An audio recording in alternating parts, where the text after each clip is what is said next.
విహారి లక్ష్మి ఇద్దరు గుడిలో ఉన్నప్పుడు విహారి పడపోతే లక్ష్మి కింద పడకుండా విహారిని పట్టుకుంటుంది. ఇలా టెన్షన్ పడుతూ వెనక్కి లాగుతుంది. విహారి అమాంతం లక్ష్మికి దగ్గరగా వస్తాడు. Thank you Lakshmi, thank you so much, ఇప్పుడు కూడా నువ్వు నన్ను కాపాడవు అంటే ఇక అప్పుడే లక్ష్మి అలా చూసుకోవాలి కదా విహారి గారు అంటూ ఉండగానే విహారి ఇలా అంటాడు, కొంచెం అయి ఉంటే ఈరోజు నా ప్రాణం పోయేది అనేలోపే లక్ష్మి విహారి నోరు మూసేస్తుంది చెయ్యితో. ఇక విహారి అలా చూస్తూ ఉంటాడు. నిజమే కదా లక్ష్మి, నీ వల్లే ఈరోజు బయటపడ్డాను అని అంటూ ఉండగానే అప్పుడే అక్కడికి యమున వచ్చి సడన్గా చూసేసరికి మీరు ఎప్పుడూ అలా మాట్లాడకూడదు విహారి గారు, నా ప్రాణం పోయినా పర్వాలేదు, మిమ్మల్ని నేను కాపాడుకుంటాను అని లక్ష్మి అన్న మాటని యమున విని షాకింగ్గా చూస్తూ ఉంటుంది. ఇక అప్పుడే నోరుకి చెయ్యి పెట్టడం, లక్ష్మి అలా మాట్లాడటం అదంతా చూస్తూ యమున నేను చూస్తుంది నిజమేనా అని కంగారు పడుతూ చూస్తూ ఉంటుంది. అంతలో యమున ఏం జరుగుతుంది అసలు ఇక్కడ అని ఇటు చూసేసరికి అక్కడ విహారి లక్ష్మి ఇద్దరు ఉండరు. ఆ తర్వాత విహారి లక్ష్మి వెళ్ళిపోయి అక్కడ దేవుడి దగ్గర దండం పెట్టుకుంటూ ఉంటారు. అంతలో ఆ రౌడీలు ఈరోజు విన్ని వదలకూడదురా పద అని చెప్పేసి అందరూ కలిసి అక్కడికి ఆ రౌడీలు వచ్చేస్తారు. ఇక వెంటనే ఆ రౌడీలు విహారి మీద అటాక్ చేయబోతారు. అంతలో కత్తితో ఇలా కొట్టబోతూ ఉండగానే ఇక వేరే ఆవిడ వచ్చేసి ఇలా కత్తిని ఆ రౌడీని పట్టుకుంటుంది. ఇక కోపంగా చూస్తూ ఉంటుంది. విహారి లక్ష్మి చూసేసరికి విహారి మీద కత్తి ఉంటుంది. ఆవిడ ఆపుతుంది. ఇక అప్పుడే లక్ష్మి ఇంకొక ఆవిడ ఇద్దరు కలిసి ఇంకా వాళ్ళని తోసేస్తారు. అప్పుడే ఫైట్ జరుగుతుంది.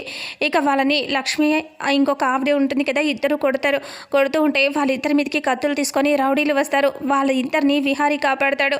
విహారిని చూసి విహారి గారు అని లక్ష్మి దగ్గరికి వస్తూ ఉండగానే ఇక విహారి ఆ రౌడీలని గట్టిగా నెట్టేసి వాళ్ళని ఇలా కొడుతూ ఉంటాడు. ఇక కొట్టడం తోసేయటం అలా జరుగుతూ ఉన్న సమయంలోనే విహారికి హ్యాండ్కి కట్ అవుతుంది. ఇక అంతలో ఆ రౌడీలు అక్కడి నుంచి పారిపోతారు. అప్పుడే లక్ష్మి పరిగెత్తుకొని వచ్చేసి అయ్యో విహారి గారు బ్లడ్ అనేసి దగ్గరికి వచ్చి చూస్తుంది. అక్కడ పసుపు ఒక క్లాత్ తీసుకొని పరిగెత్తుకొని వచ్చేసి విహారిని ఇలా చేతికి గుడ్డ కట్టేస్తుంది. పసుపు ఇది కడితే తొందరగా తగ్గిపోతుంది విహారి గారు అని అంటూ టెన్షన్ పడుతూ ఉంటే ఏం కాదులే కనకం, ఇప్పుడు బాగానే ఉన్నాను కదా అని అంటూ ఉండగానే ఇక అప్పుడే ఇంకొక ఆవిడ వచ్చి ఎవరు వాళ్ళు మీ మీద అటాక్ చేశారు, అసలు అంత పెద్దగా మీకు శత్రువులు ఉన్నారా, మీ వెంట పడుతున్నారు వాళ్ళు చంపటానికి అంటే లేదు మాకు ఎవరు శత్రువులు లేరు, వాళ్ళెవరో కూడా నాకు తెలియదు అని విహారి అంటే జాగ్రత్తగా ఉండండి, కొంచెం అయితే పెద్ద ప్రమాదం తప్పిపోయింది అని ఆవిడ చెప్పగానే సరే అండి థ్యాంక్ యూ, మీరు మాకు బాగా హెల్ప్ చేశారు అని అంటూ ఉండగానే ఇక అప్పుడే ఆ మాటలు కంప్లీట్ అవ్వటం అప్పుడు యమున మళ్ళీ రావటం జరుగుతుంది. ఇక వెంటనే ఆవిడ ఇలా అంటుంది, అవునమ్మా నీ చేతిలో ఈ తాళి ఉందేంటి, తాళి పేరుకుపోయిందా విరిగిపోయిందా అంటే అవునమ్మా ఇందాక అనుకోకుండా తెగిపోయింది అని చెప్తే అయ్యో అలా జరగకూడదమ్మా నీకు పెళ్ళయిందా అని అంటే అవునమ్మా పెళ్ళయింది అని అంటూ చెప్పగానే నేనే తన భర్తని అని చెప్తాడు విహారి. అప్పుడే ఆ మాట విని ఒక్కసారిగా యమున షాక్ అవుతుంది, టెన్షన్గా చూస్తూ ఉంటుంది. ఇంకా తనకి చాలా బాధ భయం అన్నీ కలిగిపోతాయి.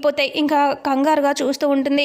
నేను వింటుంది నిజమేనా అనేసి ఇక అప్పుడే నేనే తన భర్తని, తను నా భార్య అంటే అవునమ్మా ఇందాక పొరపాటున తాళి విరిగిపోయింది అని అంటే అయితే మీరిద్దరు భార్య భర్తలు ఆల్రెడీ పెళ్ళైంది కాబట్టి అలా తాళిని ఎక్కువసేపు తెగిపోయి ఉంచకూడదమ్మా, భర్తకి ప్రమాదం, వెంటనే వెళ్ళి మళ్ళీ పంతులు గారి దగ్గర మీకు మళ్ళీ తాళి కట్టిస్తాను రండి అని ఆవిడ తీసుకెళ్తుంది. లక్ష్మీ విహారి ఆవిడతో పాటు వెళ్తారు. అప్పుడు యమున అదంతా చూస్తూ అక్కడికి కూర్చొని ఏడుస్తూ ఉంటుంది, ఏం జరుగుతుంది నా చుట్టూ అనేసి. పంతులు గారి దగ్గరికి లక్ష్మీ విహారి ఆవిడ ముగ్గురు వెళ్తారు. ఇక పంతులు గారికి ఆవిడ చెప్తుంది, ఈ అమ్మాయి తాళి తెగిపోయింది పంతులు గారు, మళ్ళీ మంత్రాలు చదివి మీరు తాళి కట్టించండి అంటూ ఉండగానే సరే అని చెప్పేసి ఇక విహారికి అలాగే లక్ష్మికి ఇద్దరికి ఇంట్లో అక్షంతలు ఇచ్చేసి వాళ్ళని ఆశీర్వదించి మీరు తాళి కట్టుకోండి అనేసి ఇలా అక్షంతలు ఇచ్చేస్తాడు. ఇంకా తాళి బాబు నువ్వు తీసుకో అంటే సరే అని పసుపు కుంకుమ తాళికి రాశాక విహారి లక్ష్మి మెడలో కడుతూ ఉంటాడు. అప్పుడే అక్కడ ఏడ్చుకుంటూ కూర్చున్న యమున కూడా మళ్ళీ వచ్చి సడన్గా చూసేసరికి విహారి లక్ష్మి మెడలో తాళి కడుతూ ఉంటాడు. అది చూసి యమున ఒక్కసారిగా షాక్ అవుతుంది. ఇంకా చాలా టెన్షన్ పడుతూ చూస్తూ ఉంటుంది. ఇక అలాగే ఏడుస్తూ అక్కడి నుంచి వెళ్ళిపోతుంది. ఇక ఇదంతా చూసి చాలా ఏడుస్తుంది యమున. ఇక విహారి లక్ష్మి తాళి కట్టిన తర్వాత ఇంకా ఆవిడకి దండం పెడతారు, మీరు ఈరోజు మాకు చాలా హెల్ప్ చేశారండి, చాలా థ్యాంక్స్ అని అంటూ చెప్పేసరికి ఇంకా నాదేముందండి, మీరు మంచివాళ్ళు, మీకు అంతా మంచి జరగాలి, ఇంతకుముందు ఏవో కష్టాలు ఉన్నట్టున్నాయి, ఇక మీదట మీకు ఏ కష్టాలు ఉండరు, మీరు ఇద్దరు సంతోషంగా ఉంటారు అని చెప్తూ ఉంటుంది. ఇక అలా ఎలా చెప్తున్నారండి అంటే నాకు అనిపించింది, నేను చెప్పాను, ఆ దేవుడే నా నోట పలికించాడేమో, ఇక నుంచి మీరు సంతోషంగా ఉంటారు అని చెప్పగానే విహారి చాలా థ్యాంక్స్ అని అంటే లక్ష్మి కూడా థ్యాంక్స్ చెప్తుంది. ఆవిడకి దండం పెడితే ఆవిడ వెళ్ళిపోతారు. ఆ తర్వాత విహారి లక్ష్మి ఇక ఇంటికి వెళ్దామా అని చెప్పి విహారి గారు అని అంటూ లక్ష్మి అంటే విహారి అంటాడు, లక్ష్మి నీతో ఒక విషయం చెప్పాలి అంటే ఇక ఇప్పుడు కాదు విహారి గారు, ఇంట్లో అందరూ వెయిట్ చేస్తారు, ఇంకా ఎక్కడికి వెళ్ళారు ఇంతసేపు అని అందరికీ డౌట్ వస్తుంది, పదండి విహారి గారు ఇంటికి వెళ్దాం అని అంటే విహారి అంటాడు, లేదు లక్ష్మి నేను ఒక మాట చెప్తాను అంటే ఇక అప్పుడు లక్ష్మి వద్దు ఇప్పుడు వద్దు విహారి గారు అని మనసులో అనుకుంటుంది. మీరు ఏం చెప్తారో నాకు తెలుసు విహారి గారు, అందుకనే నేను మీ మాట వినదలుచుకోలేదు. సహస్రమ్మ మీ భార్య, తనే మీకు సొంతం, అంతేకాని నా గురించి మీరు ఆలోచించొద్దు విహారి గారు అని అంటూ చెప్పేసరికి ఇంకా అలా అనేసరికి విహారి చాలా బాధపడుతూ అది కాదు లక్ష్మి అంటే ఇంకా పదండి విహారి గారు అని వెళ్ళిపోతూ ఇంకా సహస్రనే నీకు సొంతం అవ్వాలి అని మనసులో అనుకుంటుంది. ఇక అలా వెళ్ళిపోతుంది లక్ష్మితో పాటు విహారి. సరేలే ఇంకొకసారి లక్ష్మికి చెప్తాను అనుకుని వెళ్ళిపోతాడు. యమున ఇంటికి వచ్చాక చాలా సీరియస్గా ఆలోచిస్తూ కూర్చొని ఉంటుంది. ఏం చేశాను అసలు, లక్ష్మిని ఎంత బాగా చూసుకున్నానని ప్రతి క్షణం అంటే ఫస్ట్ నుంచి జరిగినవన్నీ తలుచుకుంటూ ఉంటుంది. లక్ష్మిని మొదటిసారిగా కలవటం, ఇంటికి తీసుకురావటం, అందరితో గొడవ పడి తను ప్రేమగా చూసుకోవటం, అవన్నీ తలుచుకుంటూ ఎంత బాగా చూసుకున్నాను, నన్ను ఇంత మోసం చేస్తుందా అని యమున కంగారుగా చూస్తూ ఆలోచిస్తూ ఏడుస్తూ కూర్చొని ఉంటుంది. అంతలో ప్రసాదం తీసుకొని లక్ష్మి వస్తుంది.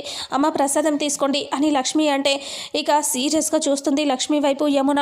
ఏమైందమ్మా అంత కోపంగా చూస్తున్నారు అని అంటూ లక్ష్మి అనగానే కోపంగా లేచి ఎక్కడికి వెళ్ళావు అని అంటే చెప్పాను కదమ్మా గుడికి వెళ్తున్నానని అంటే ఎవరితో వెళ్ళావు అంటే ఒక్కదాన్నే వెళ్ళానమ్మా అని లక్ష్మి అంటే ఒక్కదానివే కాదు ఇంకా ఎవరితో వెళ్ళావో చెప్పు అని కోపంగా అరవటంతో అది అమ్మ నేను ఒక్కదాన్నే వెళ్ళాను అంటే నోరు మొయ్యి, నాతో అబద్ధం చెప్పకు, ఈరోజు నువ్వేం చేశావో మొత్తం నీ బండారం బయట పెడతాను, పద నువ్వు అని లాగి చెయ్యి పట్టుకొని బయటికి లాక్కొని వస్తుంది యమున.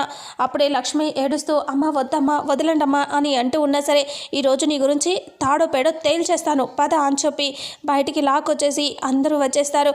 అందరూ రాగానే ఇక అప్పుడే లక్ష్మిని ఇలా అంటూ ఉంటుంది, చెప్పే ఈరోజు ఎక్కడికి వెళ్ళావు చెప్పు నువ్వు అని అంటూ ఉంటే చెప్పాను కదమ్మా అంటే అదే ఎవరితో వెళ్ళావో చెప్పమంటున్నాను నేను అని యమున అంటే ఎవరితో వెళ్ళటం ఏంటమ్మా మీకు తెలుసు కదమ్మా అంటే నువ్వు నాటకాలు మాట్లాడొద్దు, నువ్వు ఎవరితో వెళ్ళావో నాకు చెప్పాలి నువ్వు అని గట్టిగా అరిస్తే ఇక అప్పుడే లక్ష్మి ఏడుస్తూ చూస్తూ ఉంటుంది.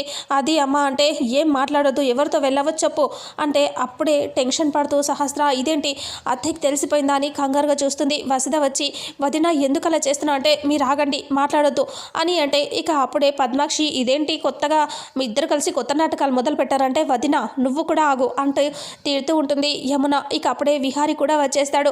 అందరూ సీరియస్గా ఉంటారు. ఇక అప్పుడే చెప్పు నువ్వు ఎవరితో వెళ్ళావు, ఈ తాళినికి ఎవరు కట్టారు అని గట్టిగా యమున అడగటంతో అందరూ ఒక్కసారిగా షాక్ అవుతారు.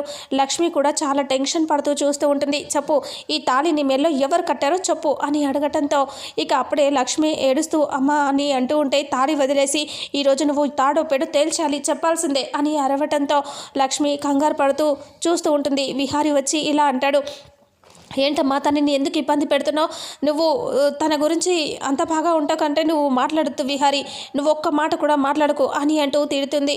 చెప్పు నీ మెడలో తాళి ఎవరు కట్టారు, అసలు నీ భర్త ఎక్కడున్నాడు అని అంటే తెలియదమ్మా నేను చేసుకున్నప్పుడే వదిలేశాడు అన్నాను కదా అంటే అది నిజం కాదు, నువ్వు కలవలేదా, నీ భర్తని ఈ మధ్యలో కలవలేదా అని అంటే కలవలేదమ్మా అంటే ఎందుకు అబద్ధాలు చెప్తున్నావు, నిన్ను నేను ఎంత బాగా చూసుకున్నాను అంటే మీరిద్దరు కలిసి కొత్త డ్రామా ఏమైనా ప్లే చేస్తున్నారా అని పద్మాక్షి అంటుంది.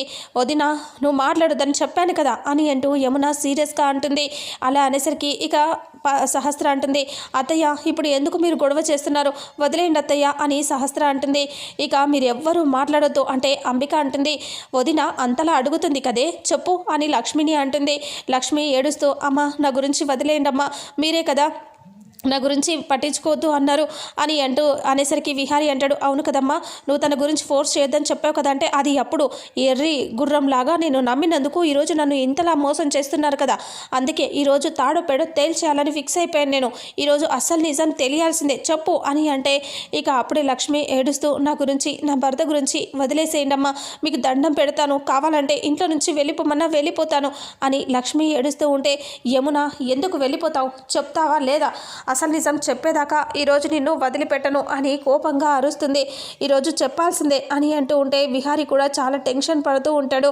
నా భర్త లేడమ్మా, నన్ను వదిలేశాడు అనేసరికి విహారీ చాలా టెన్షన్గా బాధగా చూస్తూ ఉంటాడు. ఇక అప్పుడే యమున ఈరోజు చెప్పకుండా వదిలిపెట్టను నిన్ను అని కోపంగా అరుస్తుంది. ఇంట్లో అందరూ చాలా టెన్షన్గా ఉంటారు. ఏడుస్తూ ఉంటుంది లక్ష్మి.